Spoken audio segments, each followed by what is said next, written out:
Bart was out of the house early in the morning, and Lisa was puzzled about where he had gone. Marge looked outside and found Bart digging in the garden. He kept at it for the entire day, which made Marge a little worried, so she sent Homer over to check on him. To everyone's surprise, Homer not only failed to get any answers out of Bart, he ended up joining in and digging alongside him. Of course, all of this was just a story Homer had been telling the group. Moe had been listening to Homer's lousy stories for a whole year, and he was thoroughly fed up. Jeez, Moe, you've been a real crank lately. Take that back! Now, you see, that's what I'm talking about.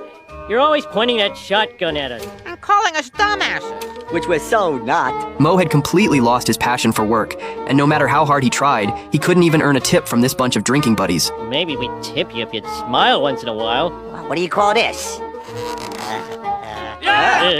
Shee, don't do that. Everyone figured Moe was simply under too much pressure and suggested he take some time to get away for a while. As it happened, Moe was thinking about visiting his old school, hoping it might help him rediscover his love of bartending. While Moe was away, everyone wanted to help look after the bar. As for who would become the temporary manager, that would be decided by how well they did at a game.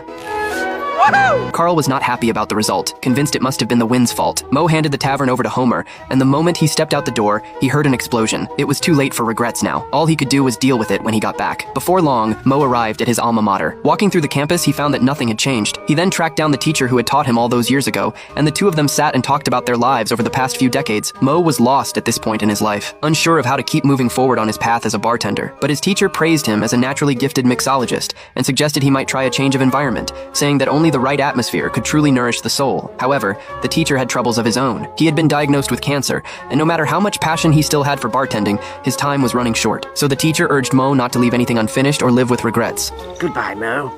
Bye, Professor. Hey, don't you want to take your shoes off before you go swimming? Professor? Oh.